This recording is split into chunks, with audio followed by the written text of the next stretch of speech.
नमस्कार, मैं नवीन आप सभी का बहुत बहुत स्वागत करता हूं समसामय की घटना चक्र के ऑफिशियल यूट्यूब चैनल पे। और कैसे हैं आप सभी लोग? आशा करता हूं सब अच्छे से होंगे और पढ़ाई मेहनत से कर रहे होंगे, है ना। कहीं जैसे कि हम लोगों ने कृषि टॉपिक को शुरू किया हुआ है, उसी के आगे हम लोग कुछ आज आंकड़ों के ऊपर बात करेंगे और जो फसलों की किस्मों से संबंधित प्रश्न देखने को मिलते हैं, एग्जाम में पूछे भी गए हैं लेखपाल भर्ती परीक्षा में, उनके ऊपर भी बात करेंगे। ठीक है, ये एक ऐसा सेगमेंट है जो लेखपाल के लिए तो इम्पॉर्टेंट है ही है, सामान्य ज्ञान की दृष्टि से भी आपके लिए महत्वपूर्ण हो जाता है ना। अब देखिए जरा यहाँ पे कि उत्तर प्रदेश की, जैसे कि गाइस देखें, उत्तर प्रदेश स्पेशल से संबंधित भी प्रश्न है आपके एग्जाम में। तो अब हमारा टारगेट रहेगा कि उत्तर प्रदेश के संदर्भ में क्या क्या चीज़ें हमारे लिए इंपॉर्टेंट हो सकती हैं, उसको समझेंगे। उत्तर प्रदेश में कृषि के संदर्भ में प्रश्न देखने को आते हैं, सिंचाई के संदर्भ में प्रश्न देखने को आते हैं और मिट्टियों के संदर्भ में प्रश्न आते हैं और वन एवं वन्य जीव के संदर्भ में प्रश्न देखने को आते हैं। ठीक है, तो यानी ये आप देख पाएंगे 1, 2, 3 और एक ये चार सेगमेंट हैं जो उत्तर प्रदेश के कहीं ना कहीं एग्रीकल्चर फॉर्म से रिलेटेड हैं, जहां से प्रश्न एग्जाम में बन सकते हैं। ठीक है, जैसे कि मैंने आपको बताया हुआ है गाइस कि लास्ट परीक्षा हुई थी 2015 में, अब चल रहा है 2022, तो कहीं ना कहीं प्रश्नों का स्तर बिल्कुल बढ़ा हुआ देखने को मिल सकता है। जो बाकी परीक्षाएं हो रही हैं उसमें भी स्तर बढ़ा हुआ देखने को आ रहा है, तो जब संभावित है कि इसमें भी ऐसा ही हो सकता है। आइए सबसे पहला हेडलाइन दीजिएगा आप लोग, कृषि संगणना। सबसे पहला हेडलाइन देंगे आप लोग कृषि संगणना, है ना। अब कृषि संगणना का मतलब क्या है? जैसे आप लोगों ने देखा कि जो सेंसस हुआ भारत की 2011 की जो जनगणना हुई, उसी के सापेक्ष कहीं ना कहीं कृषि के संदर्भ में संगणना हो रही है। ये कब हो रही है, क्या क्या फैक्चुअल पॉइंट हैं, वो आप लोगों को इसमें समझने होंगे। तो देखिए, भारत में प्रथम विस्तृत कृषि संगणना, भारत में पहली जो विस्तृत कृषि संगणना हुई यानी जो एग्रीकल्चर सेंसस हुआ, इसके संदर्भ में अगर बात करें तो वर्ष जून जुलाई 1970-71 के साथ ये विश्व कृषि संगणना यानी बोला जा रहा है world census of agriculture WCA कार्यक्रम के भाग के रूप में इसको कराया गया, है ना। देखिए ध्यान रखिएगा, कैसे याद रखेंगे, 1960 का दशक था जब हरित क्रांति सामने आई, ठीक, उससे 10 साल बाद, ऐसे यू गैस कैन कनेक्ट, उसके 10 साल बाद 1970 में पहली कृषि संगणना हो रही है ना। और किस कार्यक्रम के भाग के रूप में हो रही है? विश्व कृषि संगणना के क्रम में। अब वहीं पे उसके पश्चात क्या हुआ कि प्रत्येक 5 वर्ष के अंतराल पर संगणना कराई जा रही है। तो यहाँ पे आपको पहला पॉइंट जो ध्यान रखना है, जो आपके लिए इंपॉर्टेंट हो जाता है गाइस, कि पहली संगणना कब हो रही है। पहला पॉइंट जो आप ध्यान रखेंगे कि जून जुलाई 1970-71 में हुई। दूसरा पॉइंट ध्यान रखेंगे कि जो कृषि संगणना है ये कितने वर्ष के अंतराल में होती है, तो ये 2 वर्ष के अंतराल में होती है। 2 पॉइंट यहाँ पे आप लोगों को ध्यान रखने हैं। इसका पहले स्क्रीनशॉट लीजिए और इसी क्रम में इसको आप लोग अपने नोट्स में अपडेट कीजिएगा। शॉर्ट में बना के लिख सकते हैं कि भारत में प्रथम कृषि संगणना जून जुलाई 1970-71 में हुई। दूसरा पॉइंट, प्रत्येक 5 वर्ष के अंतराल पे कृषि संगणना कराई जाती है। तीसरा पॉइंट मेंशन कर सकते हैं कि विश्व कृषि संगणना जो वर्ल्ड सेंसस ऑफ एग्रीकल्चर है, उसके कार्यक्रम के भाग के रूप में ये संगणना कराई गई। 3 पॉइंट शॉर्ट में बना के यहाँ से आप लोग लिख सकते हैं। ठीक है, नेक्स्ट पॉइंट की तरफ बात करें। अब वर्तमान की बात करें, 1970-71 तो हो गया टाइम पीरियड, है ना। अब वर्तमान की अगर हम लोग बात कर रहे हैं तो वर्तमान में आपको ध्यान रखना है कि वर्तमान कृषि संगणना के संदर्भ में बात करें तो 2015-16 में इसी श्रृंखला की 10वीं संगणना थी। 2015-16 में हुई थी इसी श्रृंखला की ये 10वीं जनगणना थी। ठीक है, अब उसके बाद वर्ष 2019 में कृषि संगणना 2015-16 अंतिम के प्रथम चरण यानी फेज 1 के आधार पर देश में क्रियाशील जोतों की संख्या एवं क्षेत्रफल पर Akhil Bharatiya report, all India report on number and area of operational holding, इसके संदर्भ में ये जारी की गई। ठीक है, वहीं पे जिससे संबंधित महत्वपूर्ण तथ्य हैं जो निम्नलिखित बिंदुओं के अंतर्गत यहाँ पे प्रस्तुत किए गए हैं, इसको हम लोग ध्यान रखेंगे। तो दूसरा पॉइंट यहाँ पे मेंशन करेंगे आप लोग कि वर्तमान में जो कृषि संगणना हुई 2015-16 में हुई, जो कि 10वीं संगणना थी। पहली कब हुई गाइस? 1970 से 71 के बीच में। पहली कब हुई? 1970-71, प्रत्येक 5 वर्ष के अंतराल पे हो रही है ना। तो 10वीं जो जनगणना यहाँ संगणना हो रही है कृषि के संदर्भ में, वो हो रही है 2015-16, 10वें नंबर की। ठीक है, अब यहाँ पे कुछ फैक्चुअल पॉइंट हैं जो आपको ध्यान रखने हैं, वो क्या हो सकते हैं, जरा वो समझिए कि कृषि संगणना 2015-16 के अनुसार देश में क्रियाशील जोतों यानी ऑपरेशन होल्डिंग जो है इनकी कुल संख्या जो है वर्ष 2010-11 के 138.35 मिलियन से बढ़कर कितनी हो गई 146.5। अब यहाँ पे प्रश्न कैसे होगा वो समझिए, है ना। ये तो आंकड़े हैं आपके सामने कि भैया 2010-11 में जो कृषि संगणना हुई उसके अनुसार 2015-16 में जो जनगणना हुई है उसमें बढ़ोतरी हुई, वृद्धि हुई, कमी हुई या गिरावट आई, कुछ इस तरीके से ऑप्शन आपको देखने को मिल सकते हैं। तो आप लोग देख रहे हैं गाइस बढ़ोतरी हो रही है ना। कितनी बढ़ोतरी हो रही है 146.45 मिलियन यहाँ पे हो गई। और इन 5 वर्षों की अवधि में 5.86% की ये वृद्धि देखने को मिली है। तो यहाँ पे आप लोगों को ध्यान रखना है कितनी देखने को मिली है 5.86% वृद्धि देखने को मिली है, यानी वृद्धि हुई है, जाहिर सी बात है विकास देखने को मिला है इसमें। तो अगला पॉइंट आप लोग ये बना के मेंशन करेंगे शॉर्ट में कि 2015-16 के अनुसार आप लिखेंगे कि 2010 और 11 और 2015-16 के मध्य संगणना में वृद्धि देखने को मिली है जो कि ये 5.86%। ये आंकड़े आप लोग देख सकते हैं, इसको ध्यान रखिएगा। नेक्स्ट पॉइंट जो आपको ध्यान रखना है वो है इसके विपरीत परिचालित क्षेत्र यानी जो ऑपरेशन एरिया है उसका हिस्सा जो है विगत 5 वर्षों में अर्थात 2010 से 11 में इतना 159.5 मिलियन हेक्टेयर था। यहाँ पे एरिया लोकेशन की बात हो रही है और ये घटकर 2015-16 में हो गया 157.2। यानी अगर एरिया की बात करें, अगर हेक्टेयर की बात कर रहे हैं तो इसमें गिरावट देखने को मिली है ना। क्रियाशील जोतों की बात करें, ऑपरेशनल होल्डिंग की बात करें तो इसमें बढ़ोतरी देखने को मिली है, इसमें बढ़ोतरी देखने को मिली है। एरिया की बात कर रहे हैं तो इसमें कहीं ना कहीं आप देख रहे हैं गिरावट देखने को मिली है। ठीक है जी, तो कुछ ऐसे आप लोग पॉइंट को यहाँ पे याद रखेंगे। मिलियन हेक्टेयर रह गया जो 1.11% की कमी को दर्शा रहा है ना। यहाँ पे कमी आई है और जोतों में कहीं ना कहीं वृद्धि देखने को मिल रही है। ये पॉइंट आपको यहाँ पे ध्यान रखना है। ठीक है, इस तरीके के प्रश्न कहीं ना कहीं देखने को मिल सकते हैं, इसका स्क्रीनशॉट ले लीजिए आप लोग। ठीक है, नेक्स्ट पॉइंट की तरफ बात कर रहे हैं हम लोग। अगला है परिचालित क्षेत्र के आधार पर। परिचालित क्षेत्र के आधार पर कृषि संगणना में क्रियाशील जोतों को निम्न तरह से वर्गीकृत किया गया। जो क्रियाशील जोत हैं जिनकी वृद्धि देखने को मिली है उसको कैसे वर्गीकृत किया गया, जरा ये समझिए। बोला गया कि देश में क्रमिक कृषि संगणनाओं में क्रियाशील जोतों का औसत आकार निरंतर घटता जा रहा है। क्रियाशील जोतों का आकार निरंतर घटता जा रहा है, लेकिन लास्ट के 5 दशक जो 5 साल का जो समय रहा वहाँ पे उसमें वृद्धि देखने को मिली है ना। 1970, अब देखिए 1970-71 में क्रियाशील जोतों का जो औसत आकार था वो था 2.2 हेक्टेयर। वहीं उत्तरोत्तर घटते हुए 2010-11 में क्या रहा 1.15 हेक्टेयर। ठीक है जी, तो ये घट के जो हेक्टेयर वाला मामला है, एरिया वाला मामला है, उसमें तो गिरावट देखने को मिली है। और 2015-16 में यह है 2015-16 में ये और घटकर कितना हो गया 1.08 हेक्टेयर ये देखने को मिल रहा है। ये अब नए आंकड़ों के अनुसार है। करंट अफेयर यानी जो इंपॉर्टेंट रोल प्ले करेगा वो करंट अफेयर, जैसे कि मैंने आपको बताया हुआ है गाइस कि कोई अलग से विषय नहीं है, वो जो विषय हैं आपके ऑलरेडी उन्हीं से संबंधित चर्चा में क्या चल रहा है वो है आपका समसामयिकी। ठीक है जी, तो उसी के ऊपर हम लोगों ने ये आंकड़े आपके सामने रखे हैं जो एग्जाम में देखने को मिल सकते हैं। अगला देखिए, अब 2015-16 में जो हुआ ये 10वें नंबर का, उसमें देश के राज्यों और संघीय क्षेत्रों यानी केंद्र शासित प्रदेश और राज्य जो है इसमें क्रियाशील जोतों का सर्वाधिक औसत आकार जो है नागालैंड में सर्वाधिक कहाँ है भाई, ये आपको ध्यान रखना है। सर्वाधिक देखने को मिल रहा है नागालैंड में। किसका? क्रियाशील जोतों का जो आकार है, कहाँ है? नागालैंड। ठीक है जी, सर्वाधिक कहाँ देखने को मिल रहा है? नागालैंड। वहीं पे न्यूनतम की बात कर रहे हैं, न्यूनतम कहाँ देखने को मिल रहा है? न्यूनतम औसत आकार केरल में। न्यूनतम आपको ध्यान रखना है, ये शॉर्ट में बना के लिखना है आप लोगों को। ठीक है, ये सारी कथा कहानी नहीं लिखनी है, शॉर्ट में बना के लिखेंगे। क्रियाशील जोतों का आकार सर्वाधिक औसत आकार नागालैंड और न्यूनतम औसत आकार केरल। ये आंकड़ा देखे रहेंगे, रटना नहीं है इनको, बस एक बार एक नज़र देखे रहिए।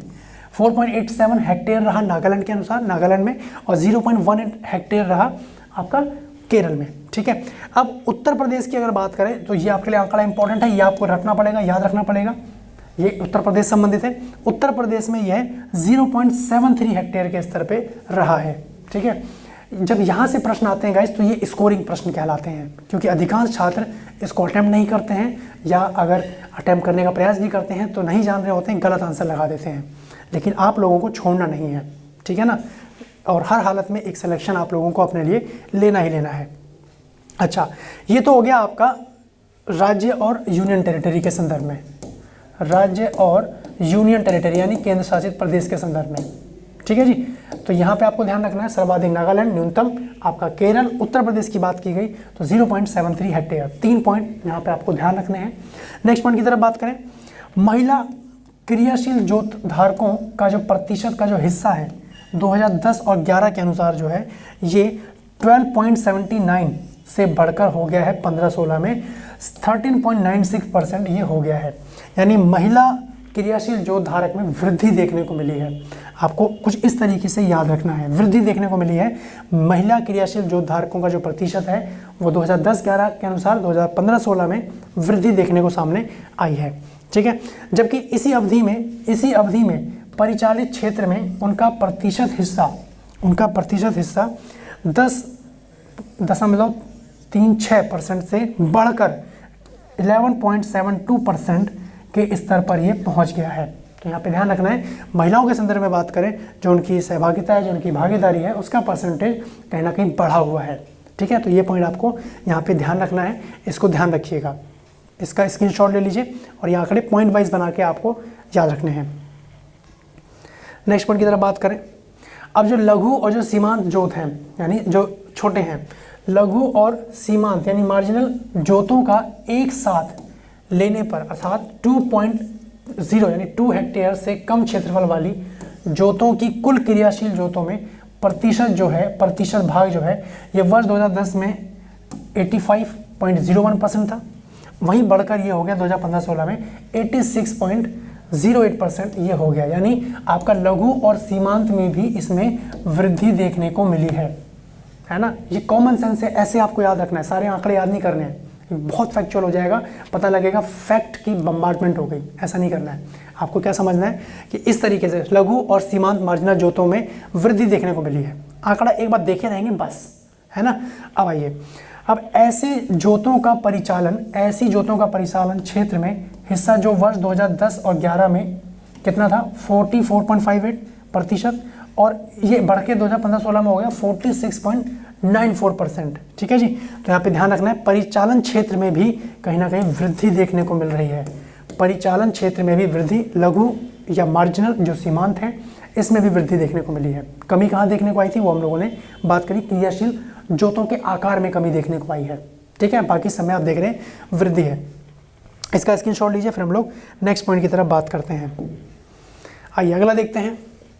अब जो सेमी मीडियम है और जो मीडियम है यानी अर्ध मध्यम, सेमी मीडियम और मध्यम यानी मीडियम, इनके आकार की जोतों का जो है अर्थात 2.0 से बढ़ के 0 से 10 हेक्टेयर तक ये क्षेत्रफल वाली जोतों का कुल क्रियाशील जोतों में प्रतिशत हिस्सा जो है 2010-11 में इतना रहा 14.29, और प्रतिशत से घटकर कितना हो गया है 2015-16 में 13.35% ये हो गया है। तो यहाँ पे एक चीज़ समझ में आई कि भाई अर्ध मध्यम यानी लघु पूछ रहा है, स्मॉल पूछ रहा है तो उसमें बढ़ा है प्रतिशत, लेकिन अर्ध मध्यम या मीडियम बोल रहा है, माध्यम बोल रहा है, तो इसमें जो है कहीं ना कहीं इसमें गिरावट देखने को आई है। ठीक है, वहीं पर अगर बात करें सीमांत जोत, लघु जोत, अर्ध मध्यम जोत और मध्यम जोत और वृहद जोत। ठीक है, जोत का मतलब यहाँ खेत से संबंधित, क्षेत्रफल से संबंधित बात हो रही है, जो आपको ध्यान रखना है। तो पहले पॉइंट पर अगर देखें सीमांत जोत की बात करें तो ये 1.0 हेक्टेयर से कम रहा। वहीं पर लघु जोत की बात करें तो 1.2 हेक्टेयर से ये रहा है ये। अर्ध मध्यम जोत की बात करें तो 2.2 से लेकर 4 हेक्टेयर रहा। मध्यम जोत की बात करें तो ये 4 से लेकर 10 हेक्टेयर रहा, जैसे कि आप लोग यहाँ पे देख पा रहे हैं। ठीक है, मध्यम जोत। वहीं पे वृहद जोत की बात करें तो 10 हेक्टेयर और इससे भी अधिक देखने को मिला है। तो इसका आप एक नज़र देखे रहेंगे, इनको रटना नहीं है, मैं आपको पहले ही बोल रहा हूँ गाइस, बस देखे रहना है। इसका स्क्रीनशॉट ले लीजिए। नेक्स्ट पॉइंट पे हम लोग बात करते हैं। अगला पॉइंट है आप लोगों के सामने कि ऐसी जोतों का इसी अवधि में परिचालित क्षेत्र में जो भाग है वो 44.82% से घटकर 43.9% तक ये आ गया है। ठीक है जी। तो अभी जो हम लोगों ने बात करी कि जो अर्ध मध्यम है और जो मध्यम है उनका तो प्रतिशत घटा है। लघु और मध्यम की बात करें तो वो तो कहीं ना कहीं बढ़ा है, उसमें बढ़ोतरी देखने को मिल रही है। अब जो वृहद आकार के हैं, जो लार्ज होल्डिंग्स हैं, उनके बारे में ज़रा देखते हैं। ये आपके लिए अगला पॉइंट रहेगा। तो वृहद आकार की जो जोतों यानी जो लार्ज होल्डिंग है, इनका कुल क्रियाशील जोतों में प्रतिशत भाग जो है वर्ष 2010-11 में रहा 0.70% से घटकर वर्ष 2015-16 में 0.57 पे ये आ गया है। तो यानी जो वृहद आकार के जोत हैं इसमें भी कमी देखने को मिल रही है। ठीक है जी। इस तरीके के प्रश्न रहेंगे और स्कोरिंग प्रश्न रहेंगे। ये फैक्ट आंकड़े आपको देखे रहने हैं, समझने हैं। जैसे मैं बता रहा हूँ, जहाँ कमी है उनको अलग से नोट्स बना के आप लोग मेंशन करेंगे। ठीक है। जबकि परिचालित क्षेत्र में ऐसी जोतों का प्रतिशत हिस्सा इसी अवधि में 10.59 से घटकर 9.07% के स्तर पे आ गया है। हो सकता है किसी बच्चे के मन में प्रश्न आ रहा हो, मैं कैसे नोट्स बनाऊं, है ना, मैं नहीं समझ पा रहा हूं। तो ध्यान से समझिए।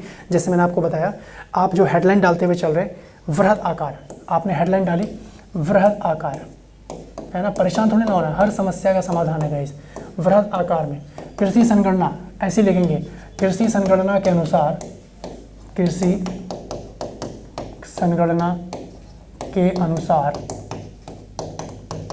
संगणना के अनुसार यहाँ पे लिखेंगे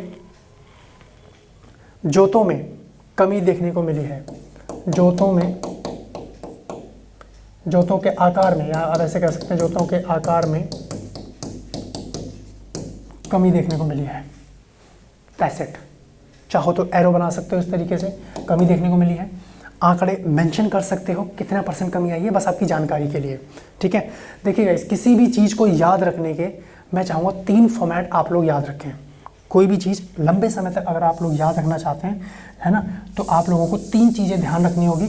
मैं आपको इस सेशन के माध्यम से बताना चाहूँगा। याद रखना कैसे रख सकते हैं।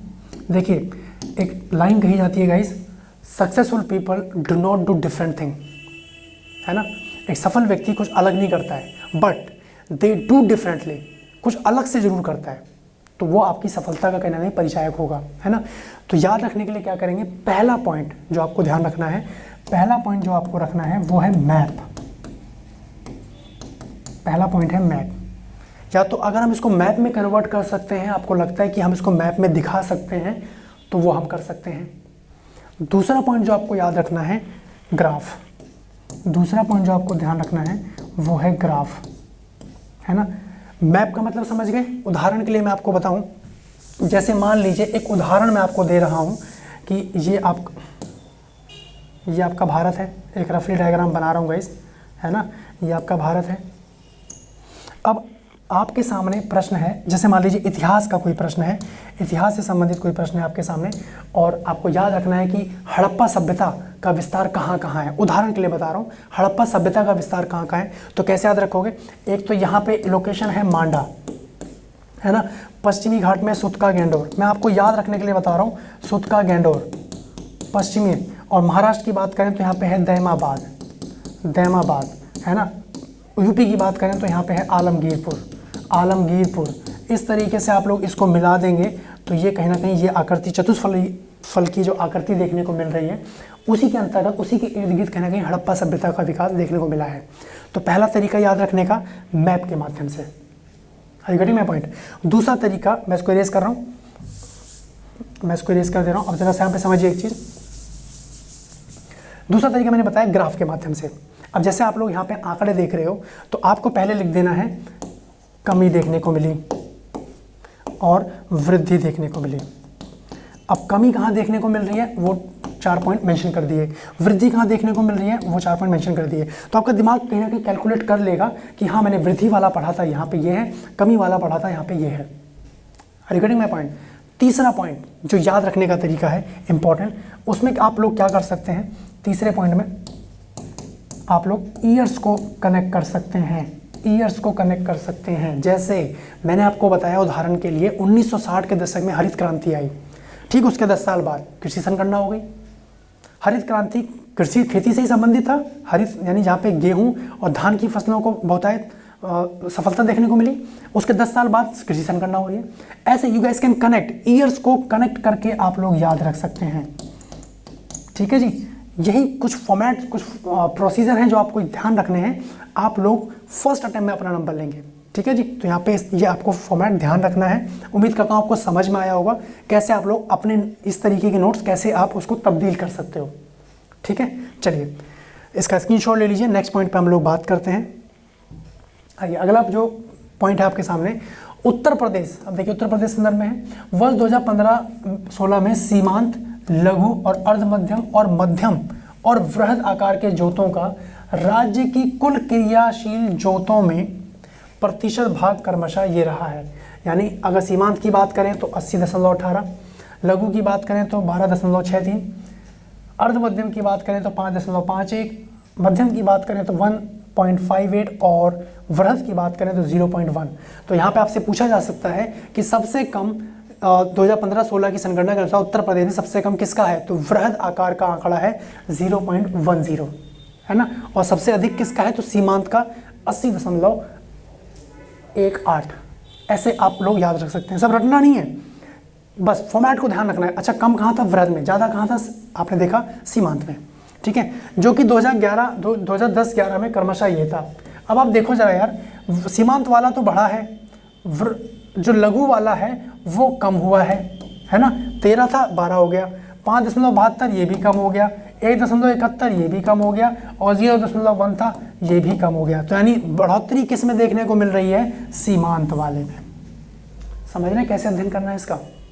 उम्मीद कर रहा हूँ समझ में आ रहा होगा। ऐसे ही आप लोग इसको कनेक्ट करके, अब से आंकड़े देख के बच्चे परेशान हो जाते हैं, इतने सारे आंकड़े कैसे याद करूँ, सब रटना नहीं है, कनेक्ट कर देना एक दूसरे से कि भैया सीमांत में वृद्धि देखने को मिली है 2000 आपका 10-11 के अनुसार 2015-16 में, बाकी सब में तो कमी आई है। 13 था 2010-11 में, अब इस बार 12 हो गया। आंकड़े याद नहीं कर रहे हैं, बस कमी और वृद्धि आपको ध्यान रखनी है, किस में बढ़ोतरी हुई है, किस में कमी हुई है। ठीक है, आइए अब 2015-16 नेक्स्ट पॉइंट। 2015-16 में उत्तर प्रदेश में सीमांत, लघु, अर्ध मध्यम, मध्यम और जो वृहद आकार की जोत हैं उनके तहत परिचालित क्षेत्र का राज्य के कुल परिचालित क्षेत्र में प्रतिशत हिस्सा जो है वो क्रमशः ये रहा है। ये भी आंकड़ा आपको इसी तरीके से देख लेना है। ठीक है, अब आप देखो यहाँ पे वृद्धि देखने को मिली है और बाकी सब में कमी देखने को मिल रही है। यहाँ पे 2059 था, वहाँ 2040 हो गया, 1218 था, 1189 हो गया, 2 ये था, इसमें भी सेम वही है। यानी 2015-16 में जो रहा, अभी जो हमने आंकड़ों के ऊपर बात करी, ये प्रतिशत के रूप में था, ये भी आपका कहीं ना कहीं प्रतिशत हिस्सा है, परिचालित क्षेत्र के संदर्भ में बात हो रही है। तो ये इस तरीके से आप लोग ध्यान रख सकते हैं कि सीमांत में तो बढ़ोतरी देखने को मिलती है, बाकी सब में कमी देखने को मिली है। अगर उस दशकीय गिरावट को देखें या वृद्धि को देखें, दशकीय तो कहना उचित नहीं रहेगा, ये जो 5 साल के अंतराल में जो ये आंकड़ा सामने आया है। ठीक है, इसका स्क्रीनशॉट ले लीजिए और ऐसे ही आप लोगों को अपडेट करना है, जैसे मैं आपको बता रहा हूँ। ये सारी कथा कहानी ऐसे डिक्टो नोट नहीं करनी है। ठीक है, मैंने जैसे कि आपको बताया, आप लोग मेंशन करेंगे सीमांत हो गया, लघु हो गया, अर्ध मध्यम, मध्यम, वृहद आकार जोतों का राज्य की कुल क्रियाशील जोतों की बात हो रही है। कुल क्रियाशील जोत पहला लिखेंगे, कुल क्रियाशील जोत, कुल क्रियाशील जोत।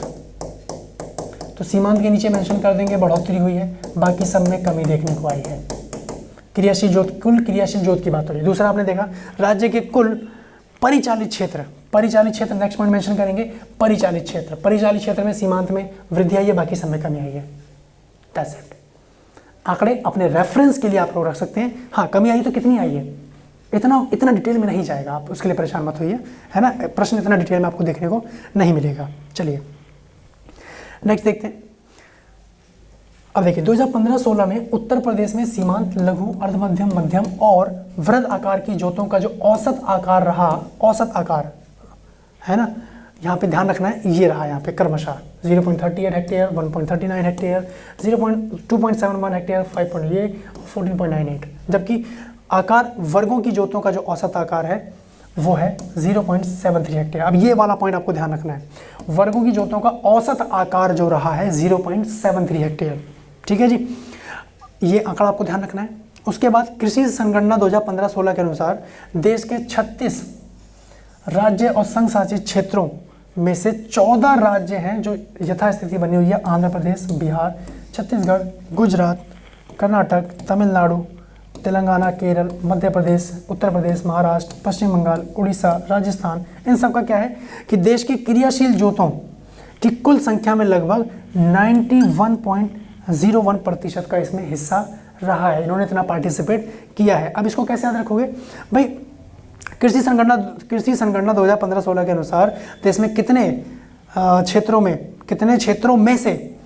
क्षेत्रों का प्रतिशत इतना हिस्सा रहा है? तो 14 राज्य भाई, 36 हैं, 28 राज्य और आपका 8 यूनियन टेरिटरी है ना, टोटल मिला के 36 हो गए।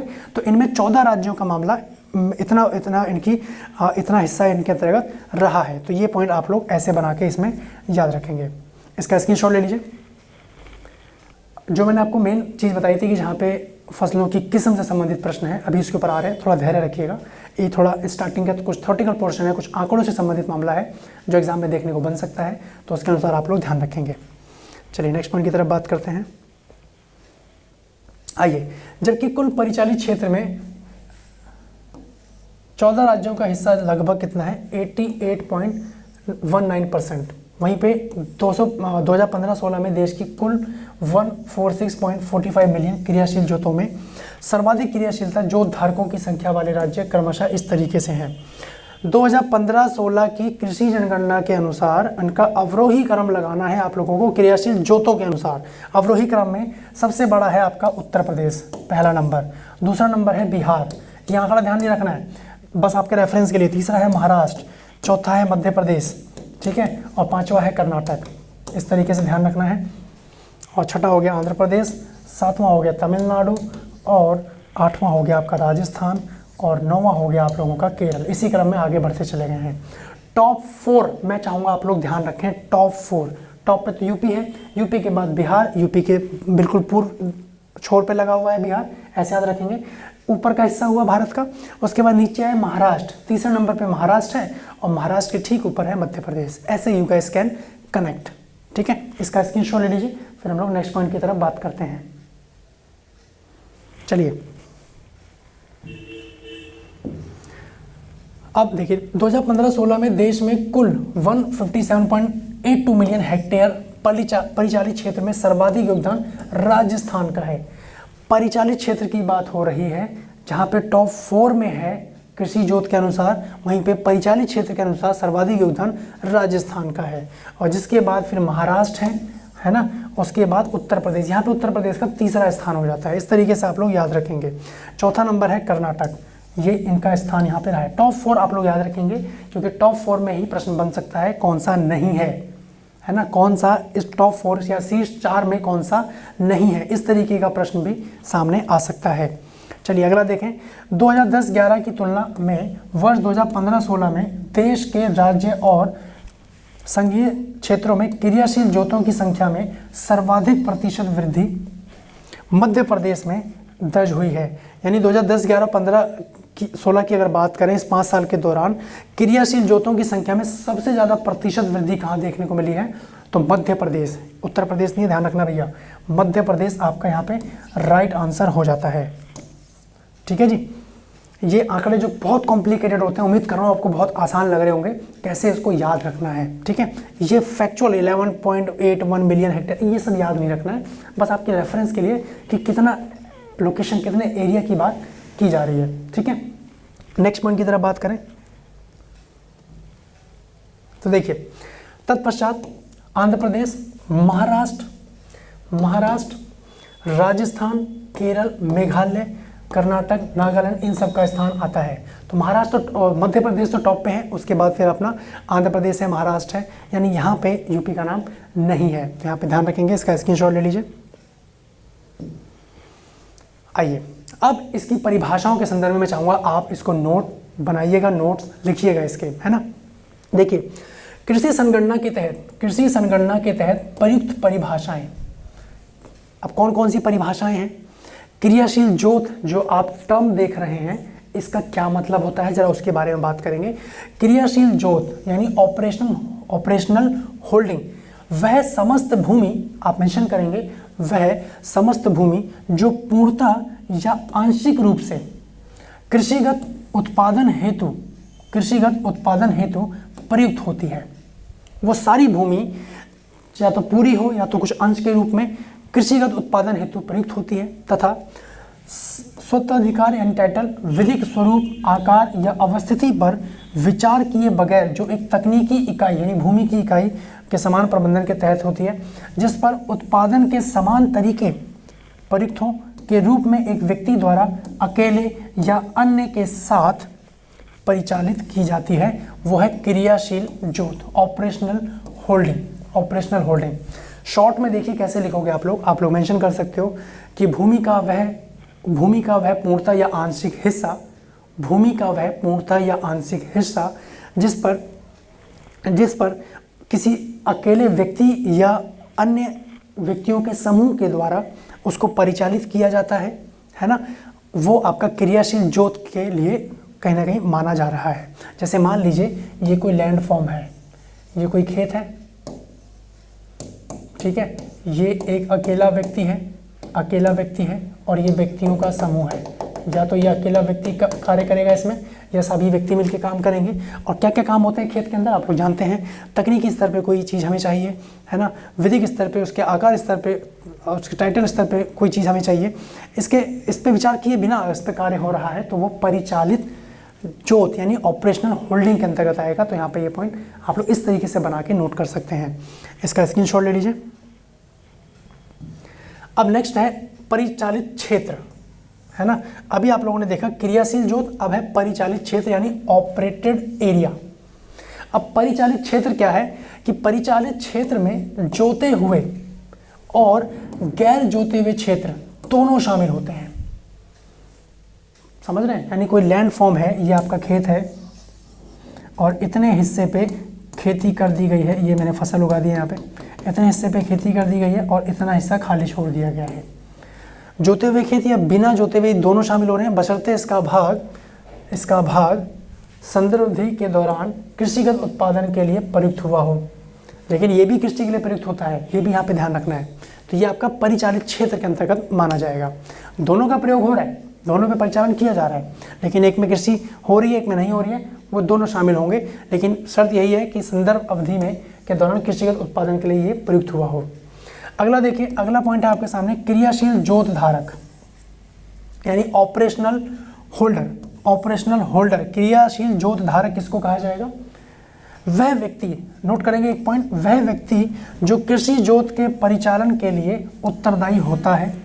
क्रियाशील जोत धारक व्यक्ति या संयुक्त या संस्थागत भी हो सकता है। तो यहाँ पे आपको ध्यान रखना है कि कोई भी एक खेत है, एक बार मैं दोबारा बनाऊंगा, यहाँ पे ये अलग डायमेंशन क्रिएट हो जा रहा है। तो यहाँ पे ध्यान रखना है आपको कि भाई जैसे आपका खुद का घर है तो आप उसके मालिक कहलाएंगे, आप उसके होल्डर हैं, है ना। उसी तरीके से एक खेत है, अब इस खेत पे कोई एक अकेला व्यक्ति इस पे जुड़ा हो, इसका अधिकार हो, या इसके समस्त परिवार का अधिकार हो, या किसी संस्था का अधिकार हो, तो वो बेसिकली आपका काउंट हो रहा है क्रियाशील जोत धारक। क्लियर हुआ पॉइंट? इसका स्क्रीनशॉट लीजिए। नेक्स्ट पॉइंट की तरफ बात करते हैं, इसका स्क्रीनशॉट ले लीजिए।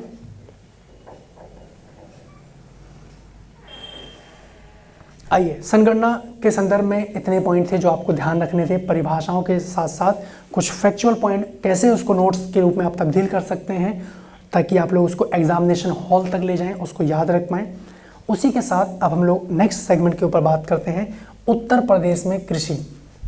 उत्तर प्रदेश में कृषि, जैसे कि आप लोग जानते हैं गाइस कि भारतीय अर्थव्यवस्था जो है उसका कहीं ना कहीं मेरुदंड कहा जाता है कृषि को, रीढ़ की हड्डी माना जाता है, क्योंकि कहीं ना कहीं भारत गाँव में बसता है और ये बात आप लोग जानते हैं, है ना। अब यहाँ पे देखिए, उत्तर प्रदेश की अर्थव्यवस्था में कृषि का महत्वपूर्ण योगदान है। भाई अर्थव्यवस्था के लिए तो इम्पोर्टेंट है ये कृषि, है कि नहीं है।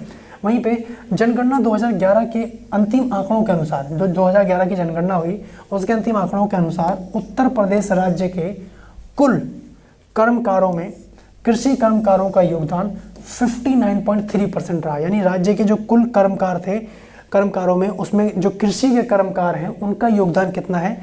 59.3%, मतलब लगभग 60% आप मोटा मोटा लगभग याद रख सकते हैं। जिसमें कुल कृषि यानी जिसमें श्रमिक रहे 30.3% और कुल कृषक रहे जितने 29%। ठीक है। वहीं पे राज्य अर्थव्यवस्था की अगर बात करें इसमें प्राथमिक क्षेत्र का भाग 27.5% देखने को मिला है। वहीं पे कृषि, वानिकी, मत्स्यन का भाग जो है ये 26% देखने को मिला है। और ये आपका ये चालू कीमतों पर देखने को आ रहा है। आप यहाँ पे क्या ध्यान रखोगे ज़रा देखिए, उत्तर प्रदेश कृषि के संदर्भ में पहला पॉइंट तो ये बना के आप लोग मेंशन करेंगे, पहला पॉइंट कि उत्तर प्रदेश में कृषि अर्थव्यवस्था में कृषि का महत्वपूर्ण योगदान है, पहला पॉइंट। दूसरा पॉइंट आप लोग मेंशन करेंगे कि 2011 की जनगणना के अनुसार कुल कर्मकारों में कृषि कर्मकारों का योगदान इतना है 59.3%, ठीक है, और कुल श्रमिक का योगदान इतना है और कुल कृषक का योगदान इतना है। That's it. ये पॉइंट यहाँ तक आप लोगों को अपने नोट्स में मेंशन करने हैं। उत्तर प्रदेश में कृषि के संदर्भ में हम लोग बात कर रहे हैं। अब देखिए, यही कारण है कि उत्तर प्रदेश में कृषि को अर्थव्यवस्था का मेरुदंड कहा जाता है। नॉट ओनली उत्तर प्रदेश, संपूर्ण भारत की बात हो रही है गाइस, भारत में भी कृषि को ही कहीं ना कहीं अर्थव्यवस्था का मेरुदंड कहा जाता है, ठीक है। अब देश के कुल खाद्यान्न, टोटल फूड ग्रेन की अगर बात करें तो उत्पादन में सभी राज्यों में उत्तर प्रदेश का स्थान प्रथम है, सभी राज्यों में, ठीक है। कृषि निवेश पर देय अनुदान को डीबीटी के माध्यम से भुगतान करने वाला देश में उत्तर प्रदेश पहला राज्य है। अब ये डीबीटी जो है, ध्यान रखेंगे, डीबीटी यानी डायरेक्ट बेनिफिट ट्रांसफर। क्या है? डायरेक्ट बेनिफिट ट्रांसफ़र, ये इसकी फुल फॉर्म है डीबीटी की। इसका मतलब क्या, जरा समझिए कि सरकार कोई भी अनुदान देना चाहती है किसानों को, तो पहले क्या होता था कि भाई बीच में साहूकार है, कोई भी बिचौलिया है, उसके पास पैसा पहुंचा, उसने वहाँ पैसे काटे, कुछ लोगों को पहुँचाए, कुछ किसानों को दिए, किसको नहीं दिए, तो कहीं ना कहीं एक पारदर्शिता देखने को नहीं मिल रही थी। लेकिन जब से डीबीटी वाला कंसेप्ट सामने आया है कि सीधा अकाउंट, किसानों के अकाउंट में पैसा भेज दिया जा रहा है, जैसे भी आप लोगों ने सुना होगा श्रमिक कार्ड जो बना है ना, श्रम कार्ड जो बना, उसके तहत किसानों के अकाउंट में पैसा आया। किसानों के अकाउंट में और भी जो सरकार की तरफ से सहायता रही, सीधा अब अकाउंट में जा रही है, कोई बिचौलिया का माध्यम नहीं है यहाँ पे। तो यहाँ पे अब डीबीटी जो है, इसके माध्यम से भुगतान करने वाला देश में उत्तर प्रदेश पहला राज्य बन गया है। ये आप लोगों को यहाँ पे ध्यान रखना है। नेक्स्ट देखें, प्रदेश में औसत क्रियाशील जोत का आकार जो है, औसत क्रियाशील जोत का आकार 0.73 हेक्टेयर है, जबकि भारत में यह 1.08 हेक्टेयर है, ठीक है, यहाँ पे ध्यान रखना है। उसके बाद प्रदेश को 9 कृषि जलवायु प्रदेशों में बांटा गया है। देखिए, ये पॉइंट मैं आप लोगों को डिस्कस कर चुका हूँ गाइस, कि अगर हम बात करें अगर हम लोग भारत के संदर्भ में बात करें, देखिए भारत की बात करें तो भारत 15 कृषि जलवायु क्षेत्र में बटा हुआ है। भारत जो है 15 कृषि जलवायु क्षेत्रों में बटा हुआ है। संपूर्ण भारत की बात हो रही है। अगर उत्तर प्रदेश बोलेगा तो उसी 15 में 9। अगर उत्तर प्रदेश कहा जा रहा है तो उत्तर प्रदेश कितने कृषि जलवायु क्षेत्रों में? 9 कृषि जलवायु क्षेत्रों में। और मैंने आपको बताया हुआ गाइस, कृषि को ही हम लोग शस्य के नाम से भी जानते हैं।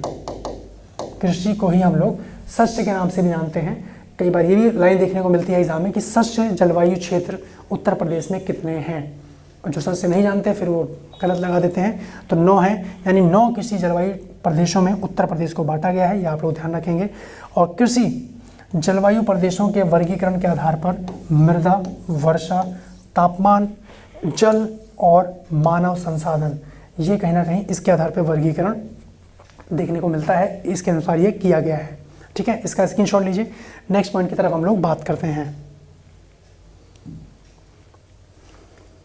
आइए, 2015-16 के आंकड़ों के आधार पर देश की कुल कृषि योग्य जो भूमि है वो इतने हज़ार हेक्टेयर है। कितना है? 1,81,603, लगभग 10.39 या 39% है ना, इतने हज़ार हेक्टेयर उत्तर प्रदेश के अंतर्गत आता है। यानी अगर पूरे देश की बात कर रहे हैं तो 1,81,000 है, और उत्तर प्रदेश की अगर बात करें तो 18,863, यानी वो कितना आ रहा है? इतने हज़ार हेक्टेयर उत्तर प्रदेश के अंतर्गत आता है, ठीक है। वहीं 2017-18 में शुद्ध यानी नेट बोया गया क्षेत्रफल की बात करें तो 165 लाख हेक्टेयर था, और 2016-17 की बात करें तो प्रदेश में शुद्ध सिंचित क्षेत्र है 143.3 लाख हेक्टेयर, ठीक है। जबकि सकल सिंचित क्षेत्र की बात करें तो 2,216 लाख हेक्टेयर था। ये फैक्चुअल आंकड़े हैं जो आप लोगों को ध्यान रखने हैं। वहीं पे बात करें कृषि गणना 2015-16 यानी भारत सरकार के अनुसार उत्तर प्रदेश में कुल जोतों में 1 हेक्टेयर से कम आकार वाली जोतों का जो परसेंट यहाँ पे देखने को आ रहा है वो आपको ध्यान रखना है 80.18% यहाँ पे देखने को आ रहा है, जो कि राष्ट्रीय औसत का 68.45% है। ठीक है, और प्रति जोत क्षेत्र की बात करें तो 0.73 हेक्टेयर यानी राष्ट्रीय औसत 1.0 हेक्टेयर था यहाँ पे। ये कुछ आंकड़े हैं जो आप लोगों को ध्यान रखने हैं, और ये आंकड़े रटने नहीं, मैंने आपको पहले कहा।